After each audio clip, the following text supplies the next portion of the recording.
up, my man? Hey, buddy, how's it going? It's going well. How about you? Happy Monday. Happy Monday. Another day in paradise. That's right. About let's see, little less than 2 weeks from now, I'm gonna be down in your neck of the woods. Hey, you got a tail back there just wagging. I didn't realize you had a tail. I try to hide that, and every now and then, this is Paisley, we call her Paisley the Terminator. She's the middle dog. Uh-huh. Yeah, she's up here visiting Buddy while we work today. Yeah, you're going to be down here for the exposure and profits, right? Yep, absolutely. Yeah, I'll be heading down to see you guys Friday night. Cool. I'm looking forward to it, man. Yeah, we'll have to hit Oahu or something. Yeah, exactly. You can bring Chubby? You know what? Probably. Oh, I'm not speaking, so I don't want to detract from people with Chubby. So, but maybe. Yeah, well, he's always welcome. Or his arm or something. Well, and now Chubby's got a girlfriend.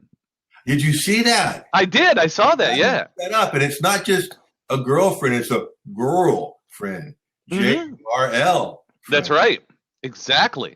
I got to tell you something, bud. Yep. I've never done anything in marketing more on a lark. That's taken off more than Chubby.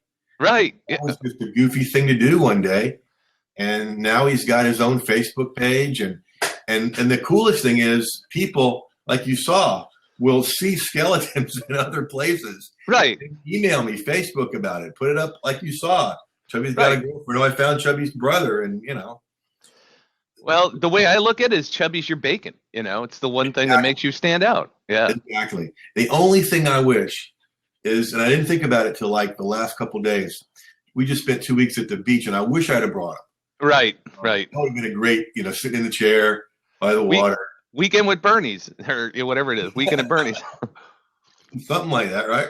I was actually surprised I did not see him. I was expecting. I mean, that's how much of a mainstay he's been in your marketing. Is just I was expecting to see Chubby, and I was somewhat disappointed.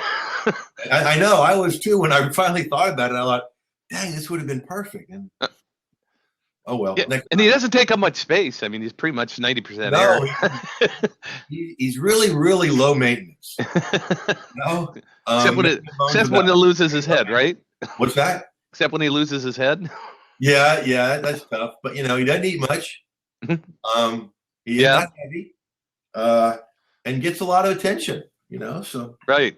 And he certainly won't kick you, while you're sleeping either. No.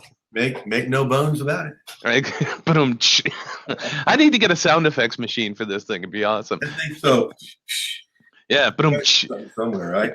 I love it. Go along with the ka-ching sound, right? Oh yeah, we got it. Well, I got that. That's I already got the ka-ching sound. All right, man.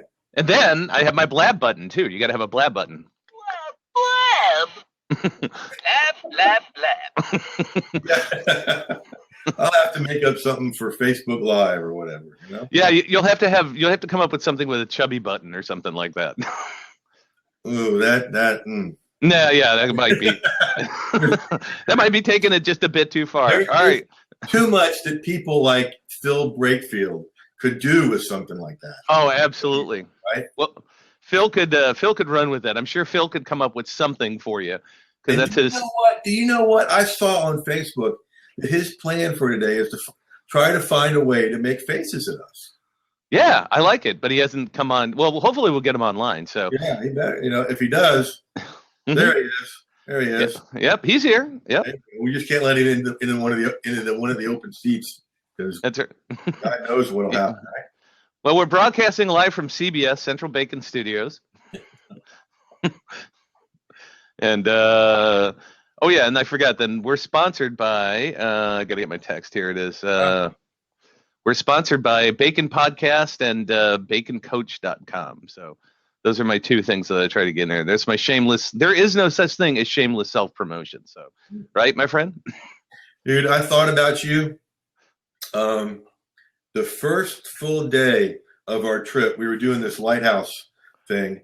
And one of the head guys is a local down there in Destin area. And I said, and we had lunch on our own Monday. I said, all right, where do you recommend, where do locals go Right. for a hole in the wall dive for really good seafood? And he knew the place right away, so I knew we were on to something. So right before the bridge, you go off the main road and you're down the side road, and then you got to go down this gravel shell road by a trailer park to get to this place. It looks like it's about to fall into the bay. Okay, It was the best seafood, but I thought about you because they had shrimp stuffed with crab, wrapped in bacon. Oh yeah, absolutely. Good. It was heavenly. I even saved one for Derek, the guy that told me about it, and got a little box for it. And I told him about this. He almost cried. Really? I saved it and then I left it at the place. Oh my God. Oh. So if you're ever in Destin, remind me. I'll get you to this place. Yeah, where is Destin? Where I didn't even know what state you're in. Oh, this is in Florida. It's the Gulf Coast.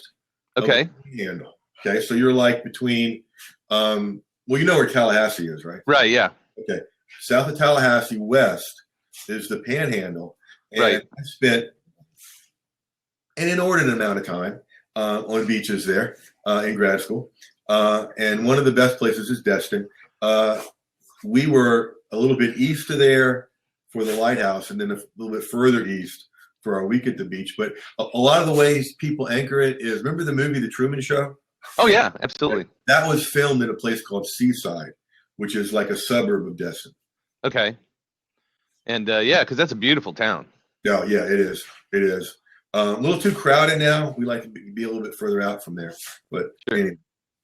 Well, cool. So let's talk. Phil, if you want to jump on, man, jump on. That's what this is all about. Hey, look, and here's Sarah Pitts. All right, welcome, Sarah. Sarah Pitts she is quickly becoming the poster child for taking action and getting results. I mean, if I could have every student be like her, it's awesome. Really? So she takes what you say and gets it done like that, huh? You know, she actually does the stuff I recommend. You know, what a concept. It is a concept, yeah, because most people sit back, and that's one of the craziest things that I've learned about this industry is, man, you can teach people up one side, down the other. You could have it laid out on a silver platter, and they know it, but getting them to execute it, and stick with it. I mean, that's the one thing I think the stick-to-itiveness is incredibly important because a lot of people, they try things. It's like, anything else. People go on Facebook, and I'm going to market my business on Facebook, and they do it for a week. It's like, I haven't got a single customer. I quit. Exactly. Run over here and dig a little bit of a hole in another place, and that didn't work either. They run over here, and yeah, it's the whole inch wide, mile deep thing. Right. Exactly. Yeah, and you just got to be consistent about it. So, talk about what are some of the things that you've been teaching your students? I mean, what are some of the give some of the broad brush concept, because this is recorded, it's put up on Blab with Bacon, it goes up on YouTube.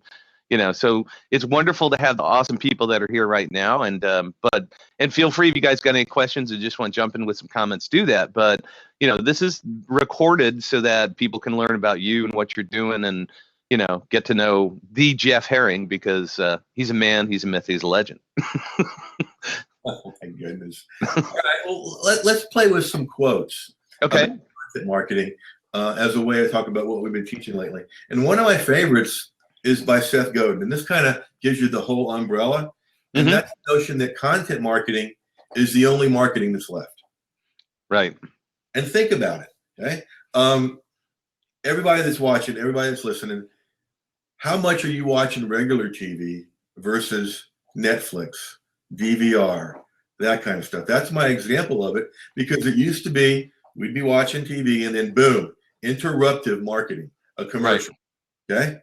Now, I mean, just the other day, I was, what do they call it?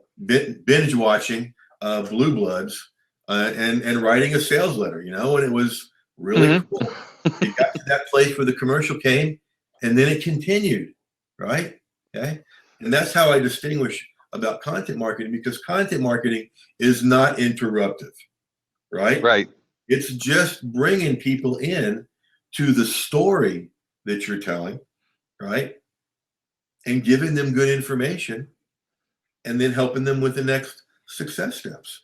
And for some people, that's a difficult switch to get about the importance of getting your content out there. Because in my world, and yeah, I'm biased, content marketing is internet marketing. I mean, that's what we do. Mm-hmm. Right? I mean, what would we market if we didn't market our content? Right. Exactly. Well, and like you said before, I mean, there's so many different thoughts. There's so many different systems. There's, the Dan Kennedy system, the Russell Brunson system. It's all about sales funnels. It's all about, whatever it is. But in reality, content marketing it's a lot more than just trying to be persuasive. It's about leaving a legacy, creating stuff that has, I mean, you have articles that have been out there for 10 years that are still drawing people in? Yeah, since 2005, when I first started putting articles online. Well, really, that's not true. I'd go back even to the first newspaper that went online, because I was using content marketing to build my family therapy practice back since '94, right? And, instead of like an ad in the paper, right, there was a column about how I approach and how I solve problems, right? And in a town glutted with therapists, I mean, Tallahassee, teeming with mental health because of all the therapists. I was the guy in the paper, and so as soon as papers went online, that column went online, right? And so really, since a lot longer than 2005, and it works both online and offline. When you demonstrate, and those are the two things I teach folks, okay? When you can show folks on a regular basis how you approach their problems uniquely and how you solve their problems uniquely, you can pretty much write your own ticket in your niche. Right? Because then you've turned the whole marketing thing upside down, Brian. Instead of pursuing people, they're pursuing you. Right. And the thing I love to hear, we were talking about, you'll be down here in Atlanta in a couple of weeks at an event. What I love to hear, both at events and anywhere, is, Jeff, I love your stuff. What's your best resource for me? Right. Love that question. Okay. And you need to love that question too, folks, and watch for that question, because when somebody asks you that question, the buying decision has already been made. Okay. They've got their credit card out. They're just asking you where to use it. That's a nice way to do business and do life. It is. But one of the things I think that a lot of people just getting into this, they don't understand, okay, now they got the credit card out, but what are they going to buy? Right. And I think that's one of the places that, I kind of started bass backwards. I mean, I wrote a book and to sell, except for the book, which did really well. I mean, I did a second book launch on this guy, The Bacon System, which happened last week, which went really, really well. But this time I know my brother. Yep, there it is. Look at that. And, but that was done with a purpose. I mean, that's because there is a Bacon System class, and the whole purpose of that book was to whet people's appetite for something. Right. Where the first one wasn't. So I think that's where a lot of people have a tough time, is like, I understand this product creation or class creation or all this other stuff. And that's essentially what, all this content is drawing people into. So why don't you talk through how people need to kind of think through that entire system or process? Okay, great question. Because see, what a lot of people like to do is come online and scream their expertise at you. Right. Content marketing allows you to demonstrate your expertise. So you don't got to do that, right? And the cool thing about the system I use is it starts with content creation, okay? Now that can be something we're doing right now. We're creating content all along here, right? That can be a chapter in a book or a whole book. It could be part of an information product. It could be an article, a video, a blog. It could be a 140 character tweet, okay? And when you do it the right way, the beautiful thing is when you're creating your content to draw people in, you're also creating your content for your information products. Okay. Creating information products has been made so crazily hard, and it's not hard, okay, when you know how to do it right. Right. Because most of the time it's taking content that you've already created and either expanding it, right, or compiling it together into a package. Okay? And so, for instance, when one of my students writes a 3 myths article, okay, or a 3 myths blog post, all right, that's a great chapter in a book. That's a great module in an information product. Okay, here are 3 big myths, and here's the truth. Okay, and when you do, the beautiful part about that is when you identify the myths and you then identify what to do instead or the truth, you're not screaming, "Hey, I'm a great big expert." You're just demonstrating. Right.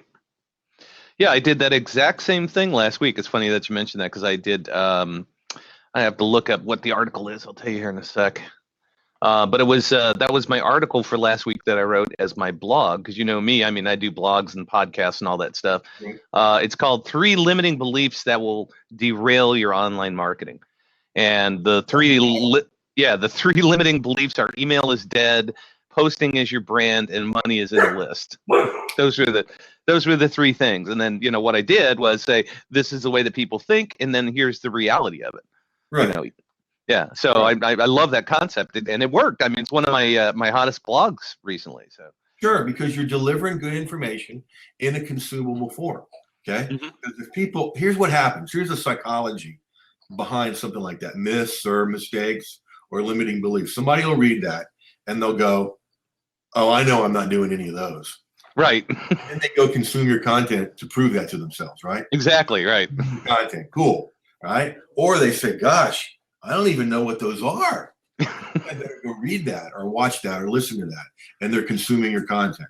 Okay. Now, talking about, you mentioned about information products, that whole blog post expanded could be an information product.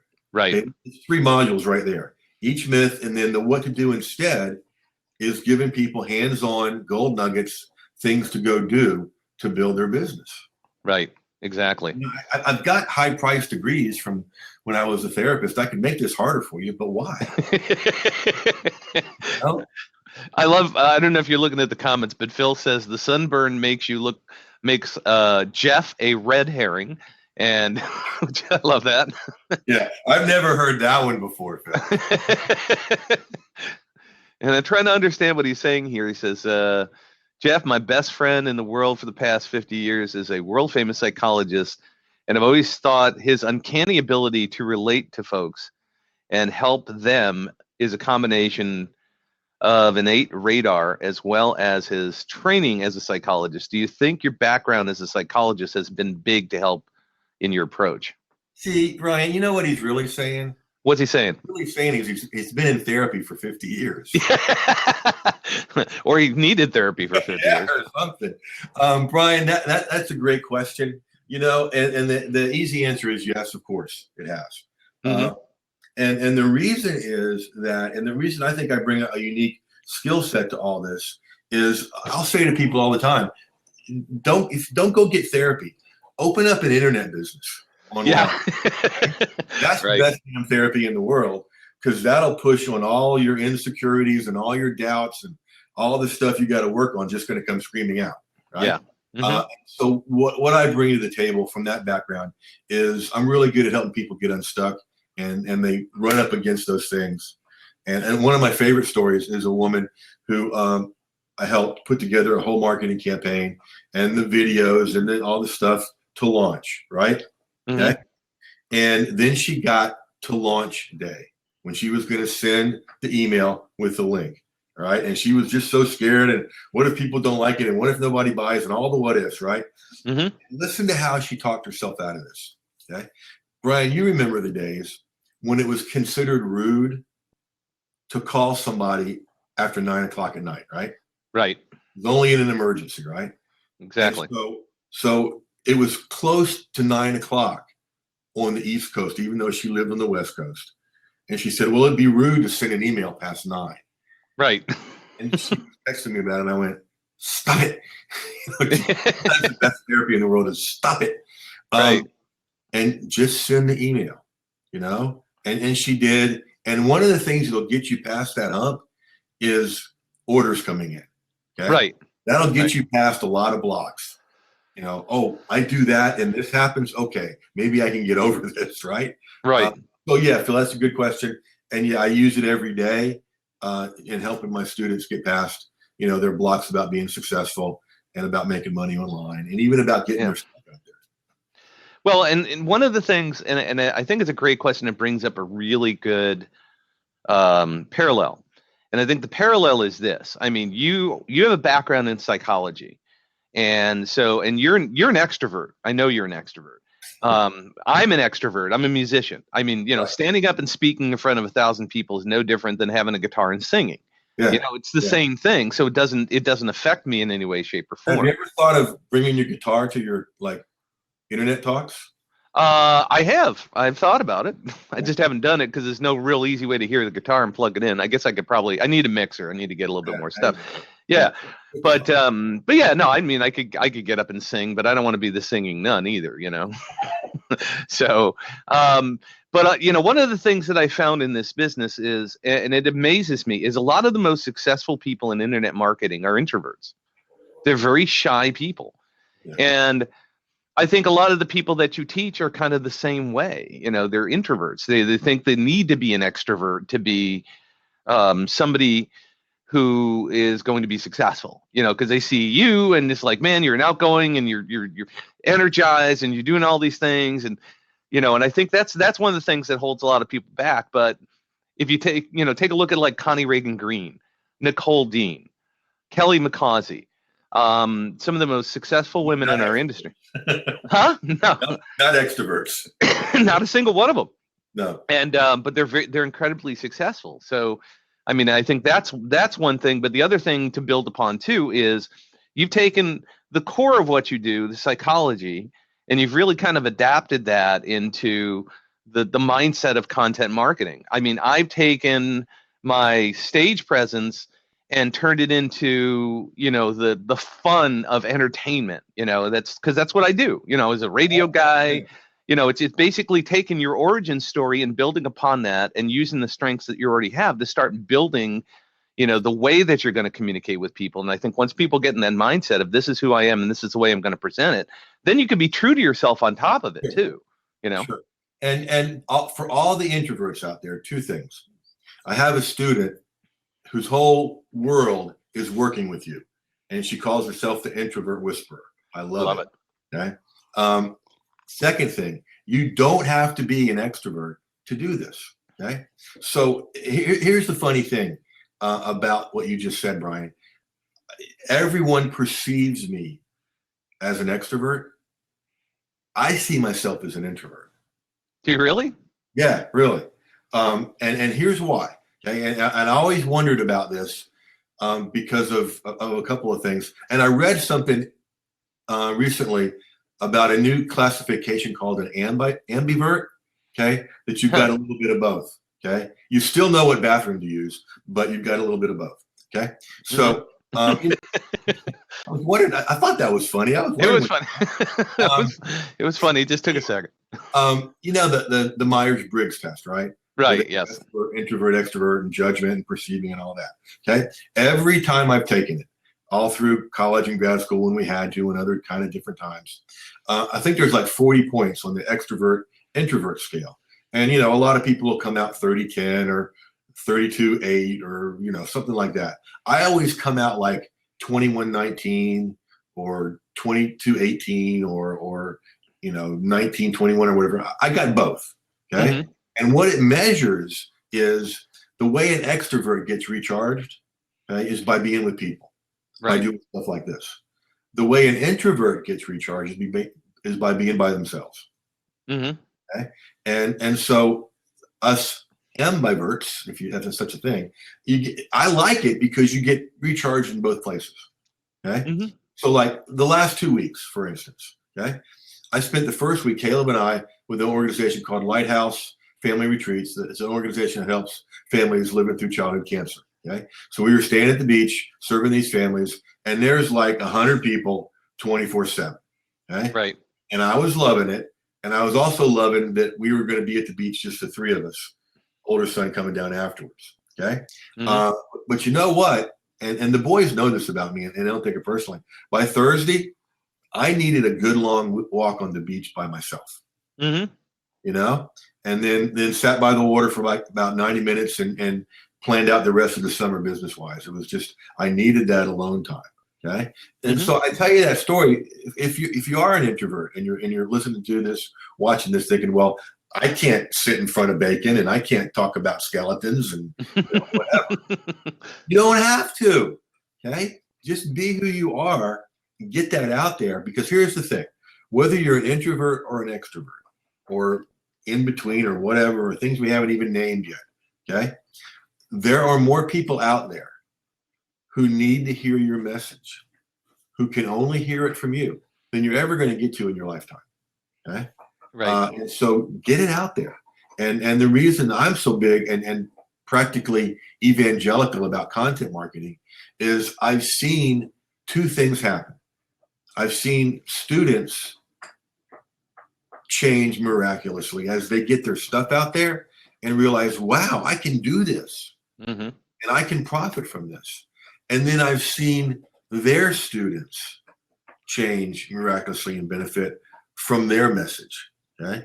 And it's a pretty cool way to spend your day, helping people get their message out there. Okay. Right. So my encouragement to everybody, whether you're an introvert, extrovert, or something in between, get your message out there, because there's people out there that can only hear it from you. Right.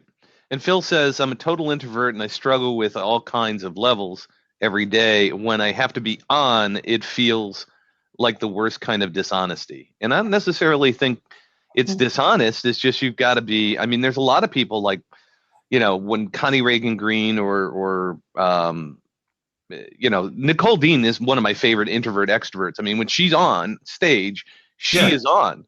You know, Brian G. Johnson, who is one of the most energetic, crazy people you would ever meet, is an introvert. Yeah, he is. He is, no doubt. Yeah, and he knows he's got that switch. He understands when it's time to be on and when it's time to be not. It's not dishonest, because it really is who he is in his head. He is the crazy poodle whisperer, the pixie dust poof, you know, the crazy mad scientist kind of guy. That's the way his head works. But when he's by himself, he's much more introspective. I mean, you sit down with him and you have, you know, I sat down, had breakfast with him at the event in Denver that we went to. And I mean, he's just a completely different person when you sit down and talk to him in that realm, you know, and it's amazing. So it's not, I don't think it's dishonesty. I just think it's a matter of, you know, you are multiple people at multiple times, you know, I mean, I'm not always with a guitar in my hands. Although we have the same core, can be different in different situations.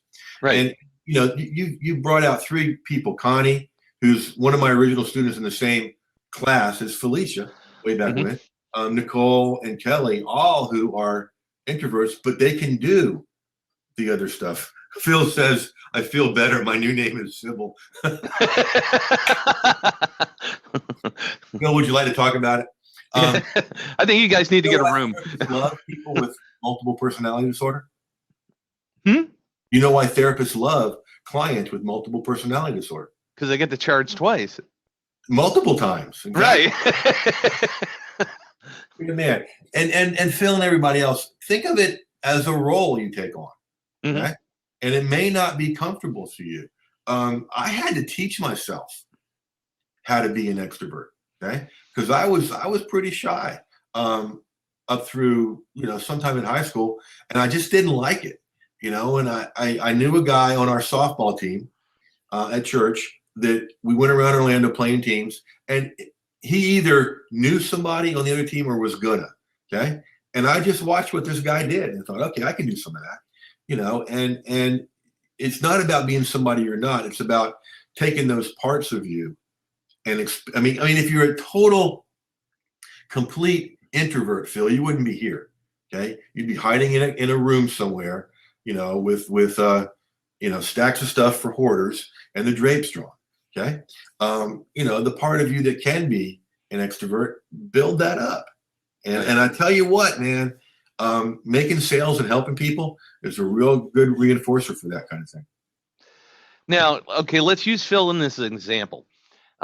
Phil does, I like to say he's a tchotchke salesman. He sells pens. He does, you know, all the kind of things, specialty items. Right.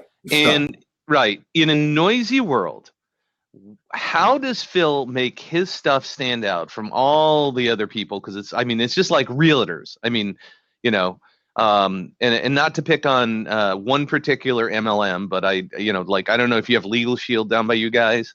Mm-hmm. Yeah, we have Legal Shield up here, and it is so prevalent that you cannot go to a meeting without 2 or 3 people selling it there. And my theory is that when the zombie apocalypse hits, it's going to be all Legal Shield people that come back as zombies because there's that many of them. So no offense, I'm not trying to pick on Legal Shield, but it just I think I've seen a couple of Walking Dead, right? Yeah. right, exactly. Well, you're down in Atlanta. I mean, you see them all the time because they are down there with you. So, but so again. There's how does one Legal Shield person make themselves stand out from the 50 other people in the room? How does Phil, who sells pens, and that's the mindset that a lot of people have. Here comes the pen salesman or the notepad salesman. Well, let me tell Cindy's story. Okay, Cindy is a piano teacher down in Tallahassee. Okay, and because of me, the other piano teachers in Tallahassee hate her, and they hate me. Okay?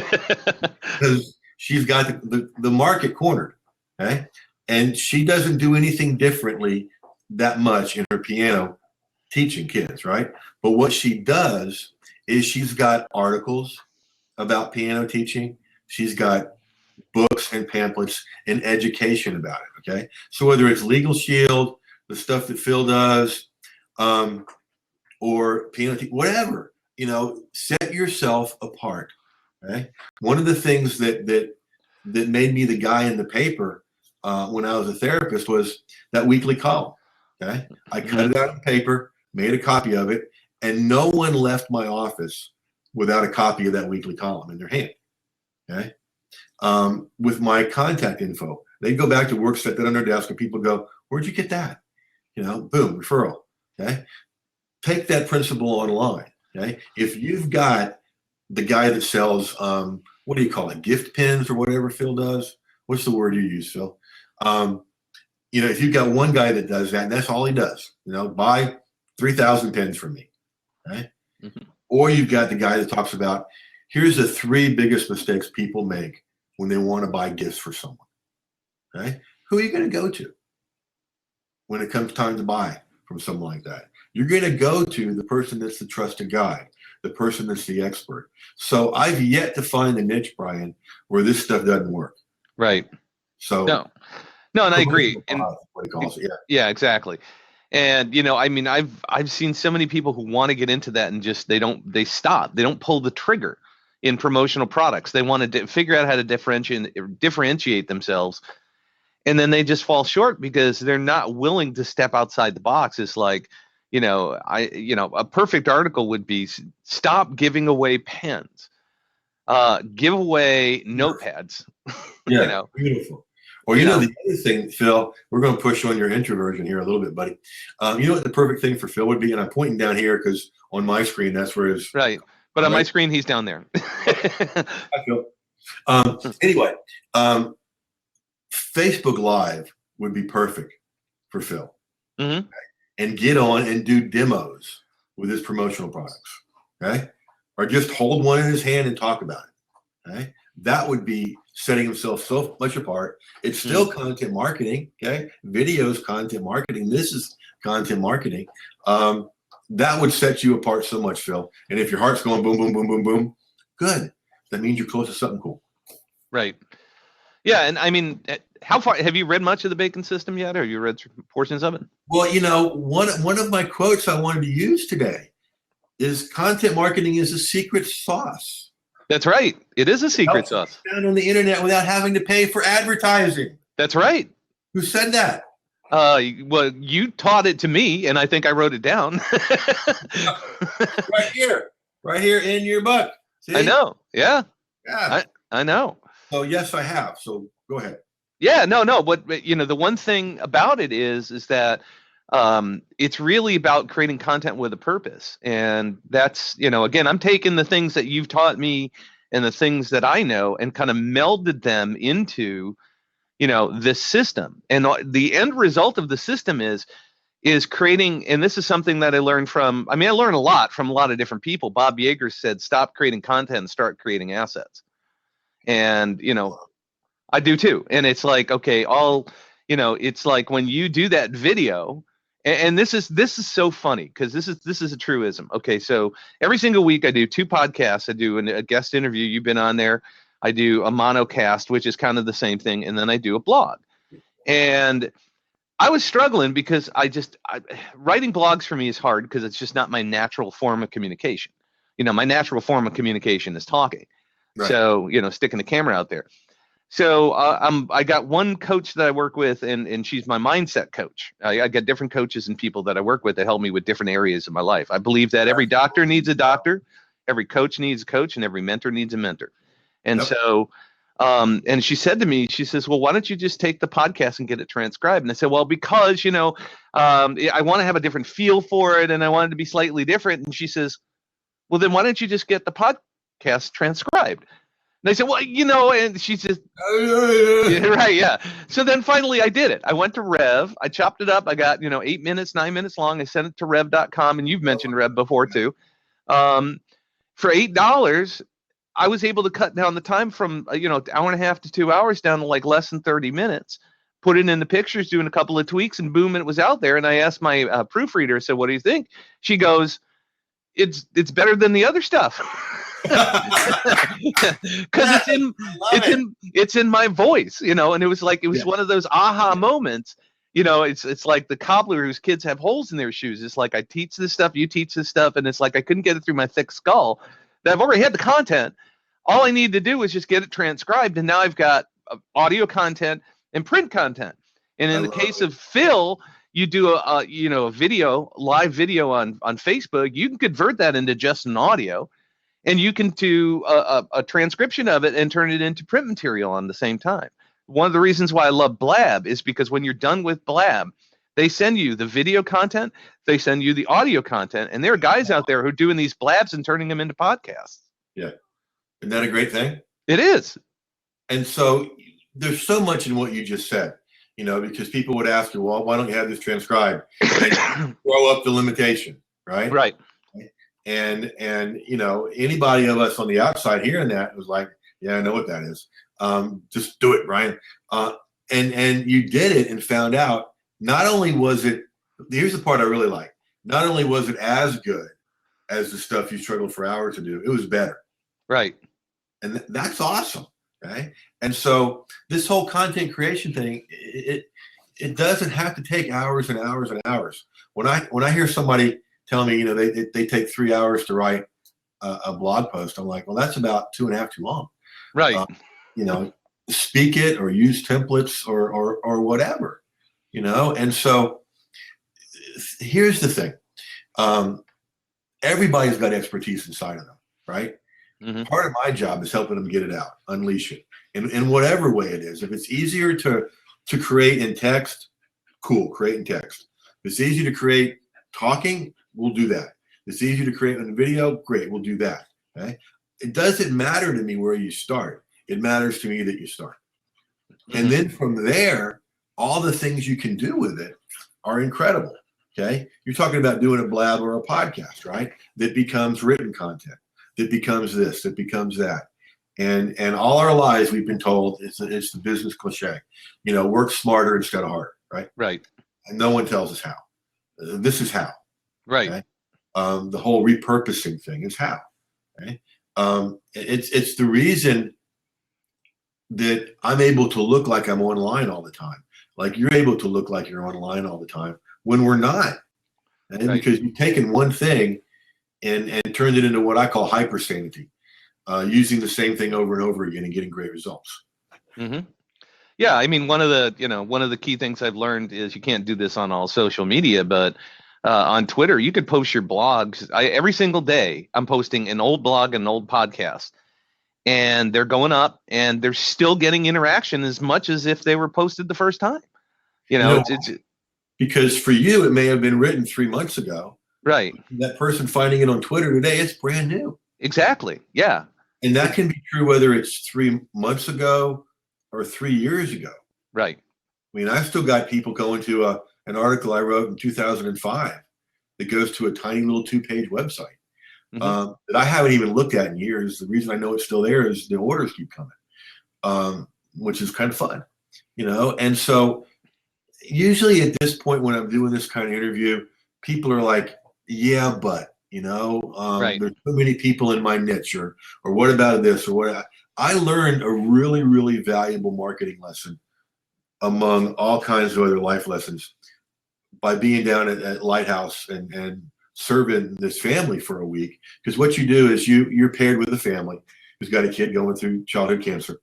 And you basically serve them all the dinners, the meals. They don't get to carry a plate. You do it for them. Everything is done for them for a week. It's a great escape from that stuff for them. And so my thought going in was, all right, I'll probably relate to the dad the most, okay, because I'm a dad, right? Right.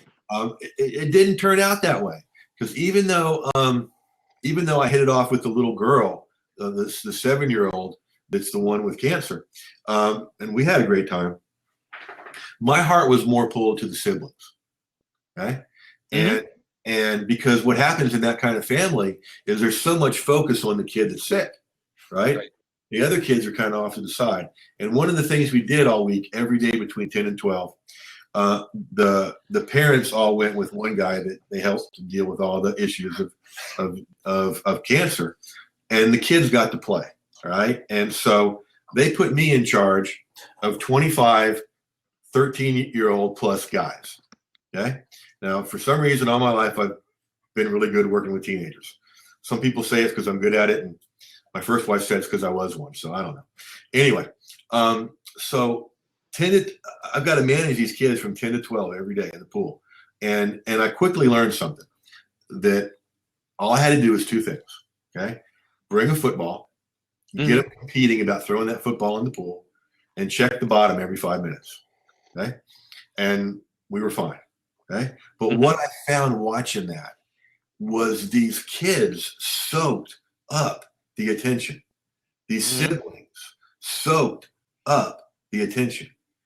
And the marketing lesson there for all of us is that was a very underserved market, right, in those families, okay? So if you're just getting into this and you're afraid of all the competition out there, within your niche, find the underserved market, okay? And you will be a hero to them, and they will soak up what you have and buy your stuff.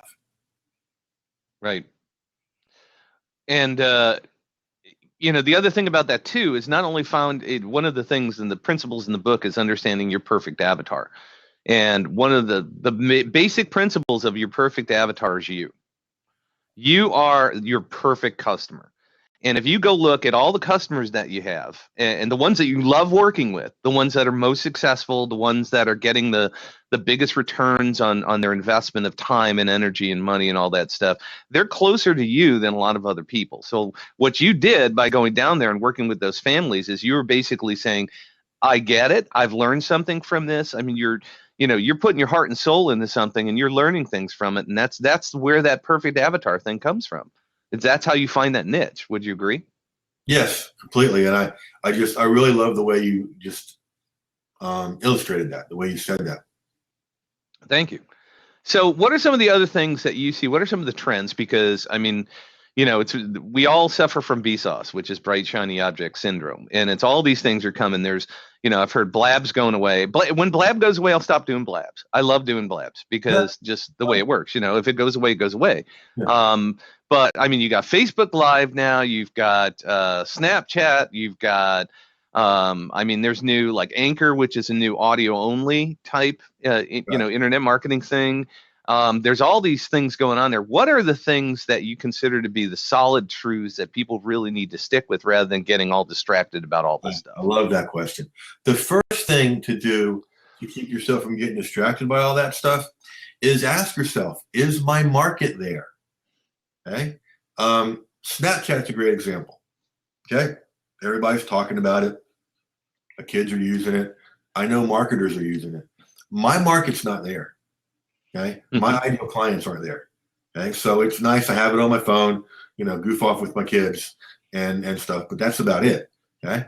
So first question is my market there? And if it's not, know about it, but don't worry about it. Okay? Here's where all the trends are going. And if you look at all these kind of things that you just mentioned, and I've been saying this for a couple of years, it's going to visual content. Right? Mm-hmm. Right now, we're doing visual content. Right? And whether it's Blab or Snapchat or Periscope or Facebook Live or YouTube, when they come out with whatever they're going to do with live video, it's visual content. Okay? And so one of the reasons I'm so big on Facebook Live is that, well, two reasons. One, it's Facebook, okay? And that's where everybody already is, right? Mm-hmm. Okay. Another reason I'm big on it, I don't know if you've been watching lately, but in the last month, there's been this huge spike in people going live. Mm-hmm. Oh, yeah, right. And you know, this sounds judgmental in my head. I don't mean it to be, okay? From watching all of this, you don't have to do a whole lot to be better than most of everything that's out there, you know? Right. Because people are just popping up, here I'm eating, you know, a sausage or whatever, versus teaching you something, right? And so whether you're an introvert, Phil, or an extrovert like we are, find a way to get your message out there with visual content. Okay? Now, this is the easiest way for Brian or I. Okay? For some of you, that might be a really great infographic. Mm-hmm. Now, it depends on how you think about stuff. For me, all an infographic is a visual article. That's all it is. Okay? But people love this stuff. People love infographics. You've been doing something the past couple months every morning. You know, kind of the bookend to your great caption. Yep. The day that I absolutely love. I look forward to it. You've been doing deep bacon thoughts in the morning, right? Mm-hmm. And it's a quote with a background, right? And so both of those are visual content. Right. How long does it take you to put those two together? Less than 5 minutes total for both. So, and the reason is because I use there's an app on my phone, and every single inspirational quotes, and it has picture quotes, and I just look through the one I think that's going to fit the day. I tap it, I share it on Facebook and Twitter, boom, it's done. Yeah. On the caption contest, it's actually people send me those images. Yeah. I don't even have to go look for them anymore. It's fed by the people. And just to jump on the point that you're talking about, is the reason I started doing the quote thing is because I was invited into a large publishing company. And I thought they were going to, they wanted to take my books and publish them and stuff like that. And they said, no, we just want to pick your brain on social media because we know you're, local expert and stuff like that.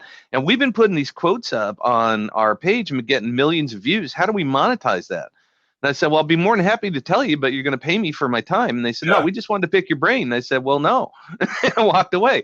And I said, but if my brain is... Right. Yeah, exactly. Yeah. So, but the funny thing is that I said, well, if they're making, getting millions of people, I can at least get hundreds.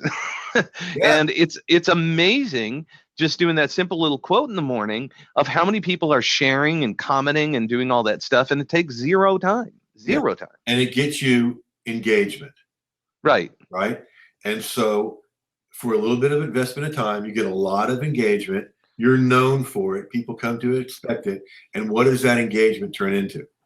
Well, then engagement turns into more people seeing your stuff on Facebook because you're ranking higher in the algorithm, number one. Right. And number two, it becomes you become more top of mind, which means it creates more business. Yes. So those goofy little caption contests turn into money. Right. They do. Yeah. Okay. And that's the whole thing you're asking about trends. Visual content is the most engaging thing there is. Right. Okay. That doesn't mean text content's going away. Okay. Because you've got text on your graphics, on your infographics. That doesn't mean content's going away. Because you can come on Facebook Live and show your breakfast. Okay. But that ain't gonna last too long. You still gotta have good content. Right. But to answer your question, where this is going, it's visual content. It's already here. It's just going to get more and more that way. Is visual content. Phil's saying, with over 1 million items in my industry, I can do visual content for a long time. There you go, Phil. That's right. You just got to find the unique ones that everybody else isn't pushing. Right. And so a great story around it. Okay? Right. Because if you can tell a story around each thing, Brian, when I do my Facebook Lives, I do stuff about templates and mindset and internet marketing tips and repurposing tips and all kind of tips. You know what the favorite time is on all of them? Margaret will tell you because she's the first one that told me. Okay, it's story time with Jeff. It's when I tell a story that has a marketing point, just like the one about being out at Lighthouse in the underserved market, right? Right. Okay?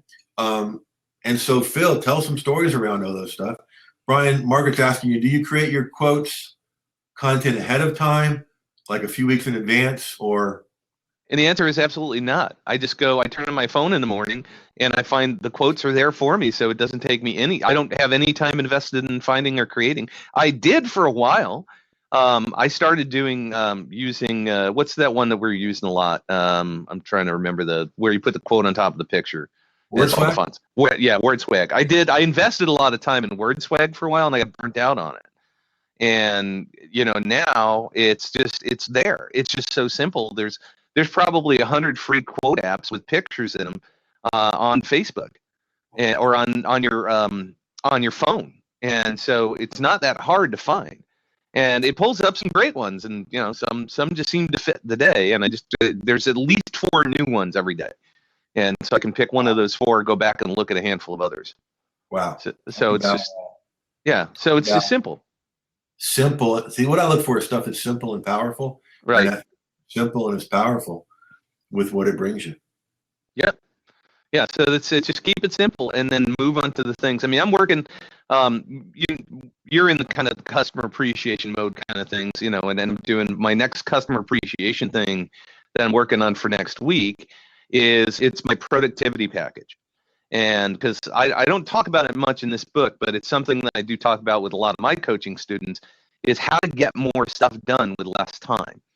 And the way that to do that, first and foremost, when we're down at NAMS the last time, got to spend some time with Dr. Ben Atkins, and his philosophy is the 5 things. I don't know if you understand or heard the 5 things, but the 5 things is pick the 5 things that you absolutely have to get done today and put them at the top of your list. The hardest one first to the simplest ones, but those are the one thing you've got to get done.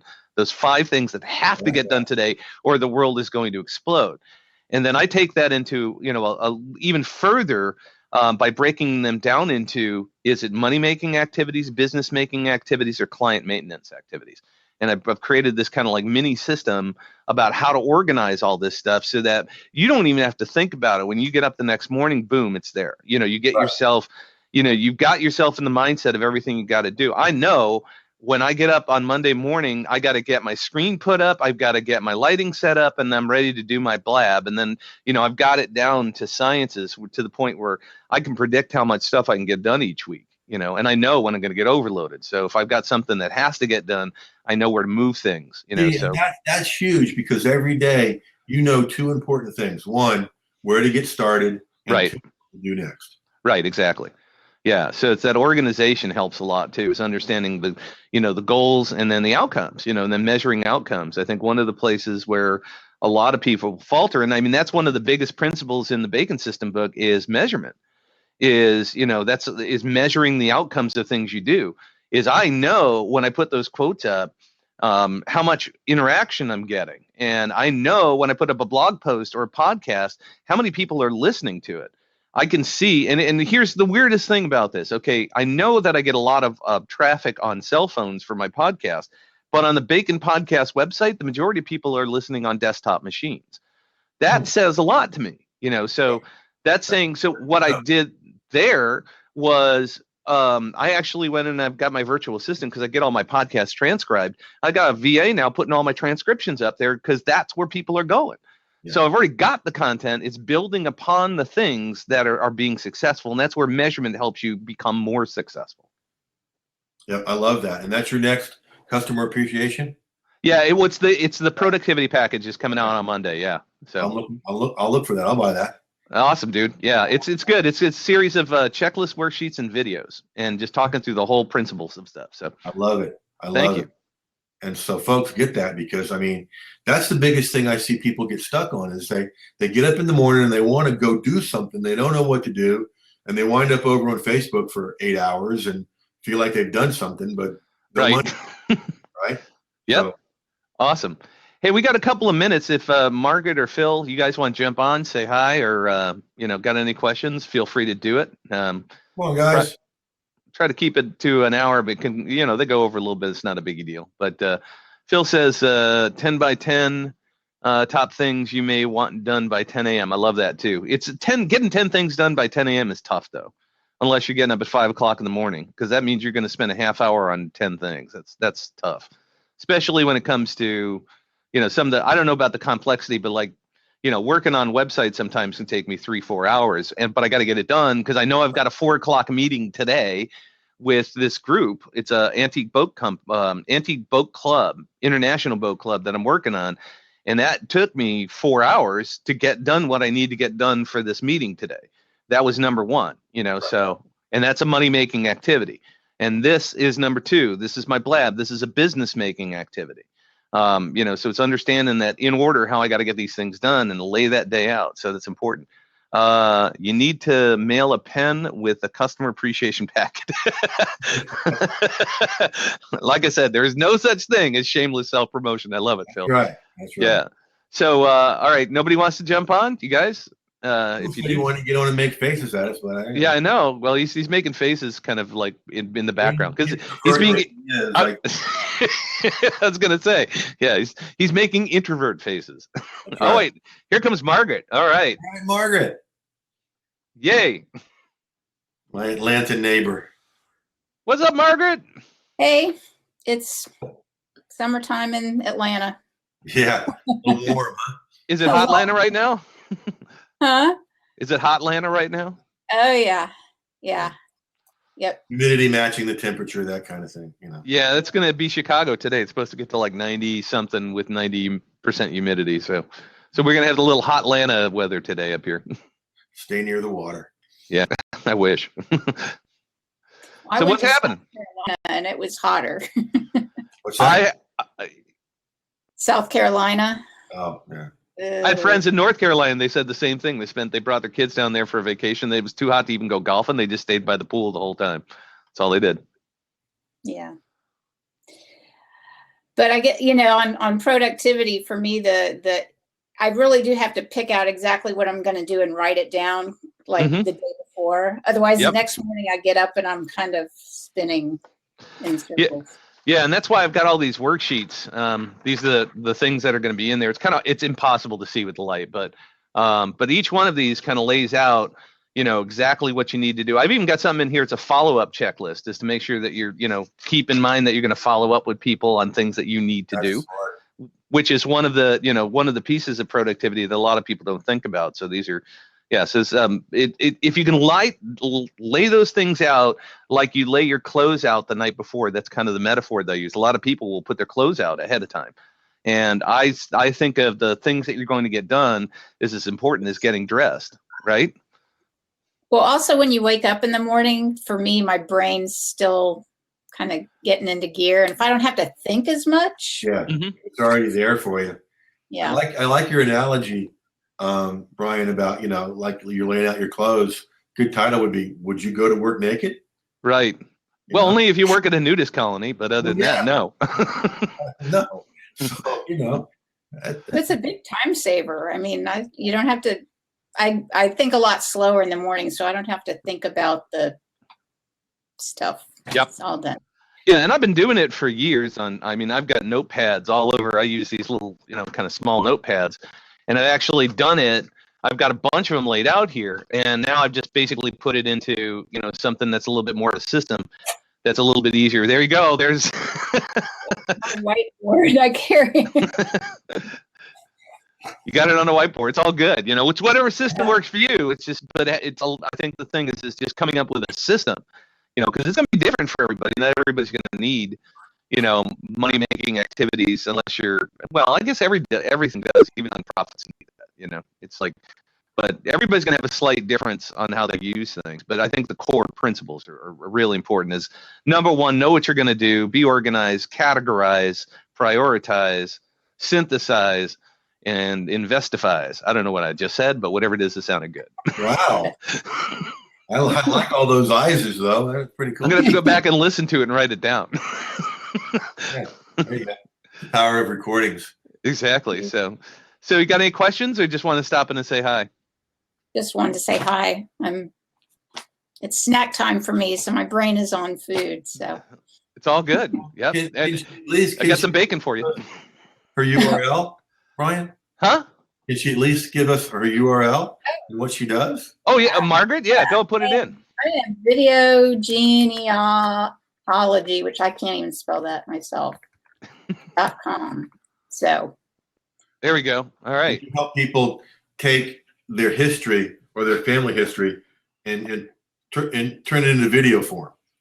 Turn it into a story. Yep. Yeah. Like tell a story with video. I love it. Yeah. Pretty cool content marketing. It's awesome content marketing. I mean, here's one of the things that I did is, Margaret, you'll appreciate this. 2005, was that right? Or no, it was 1995. 1995, I took a VHS camera and my dad and sat him down in a chair and videotaped him. And I asked him all the questions I could possibly ask him. What was World War II like? Where did he meet Mom? All of those kind of things. And it's been sitting in my basement. And this year, last year, I finally got it all converted to DVD. Good. And I took it and I shipped it out to my brother, my sister, and all my nieces and nephews, and my aunt, who is the only living sibling of his down in Florida. And they all got that as a Christmas present from me. That's good.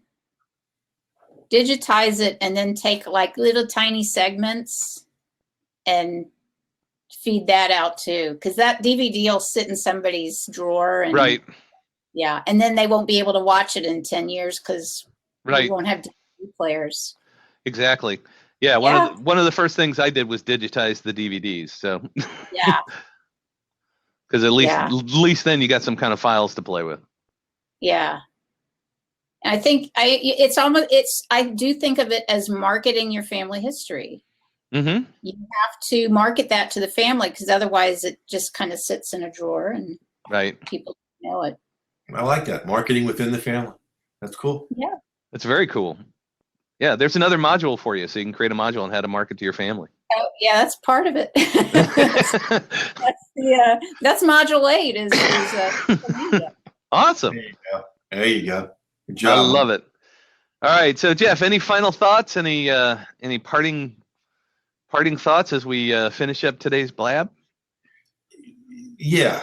Whether it's like Margaret's doing with video and within a family, whether you do it with this or a podcast, whether I do it in all the ways I do it, folks, get your content out there.